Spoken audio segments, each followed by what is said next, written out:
Let's read a little of the challenges as well as the gifts that are associated with being conscious and awake in the modern world. It can be challenging to be conscious. When you are awake, you can no longer ignore how you feel. Your conscience lets you know when you have caused harm. You feel dissatisfied with a sleeping life. You question the government. You become aware of corruptions in the institutions that you were told to trust. You see hypocrisy and inconsistencies in your place of worship. You wake up to a truth that you can't ignore.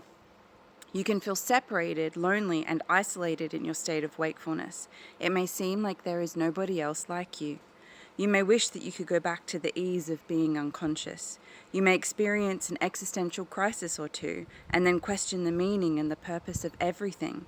You may undertake a dark night of the soul as the glaring differences between your human and your soul realities become known to you. You may feel lost, in between, unsure, unclear about the way forward. You may become aware of the pain which you have numbed out and refused to previously feel. You will become aware of your shortcomings. You will feel unwell when you are off track, but in the chaos of unbecoming, you may not be certain of which track is the right one for you. You will throw away your old beliefs, but you may not know what your new beliefs are. You may spend a time in between, stumbling forward in the apparent darkness, with none of your old vices, your old safety nets to prop you up and to cause you to feel safe and secure again.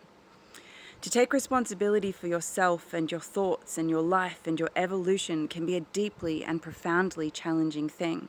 But once the soul has made contact with the physical self and has begun its descent into the form world, it is very difficult to return to a state of unconsciousness.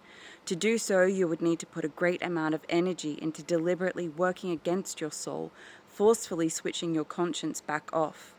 You would need to force out of your mind and your heart what the soul had revealed to you, reasserting the power of the dominating human mind and thickening the callus which has been built around the heart.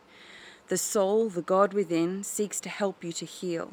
It seeks to bring you into its reality. It seeks to open your mind to the mind of God and seeks to tenderize and open your heart so that it can become the fountain of love that it is intended to be.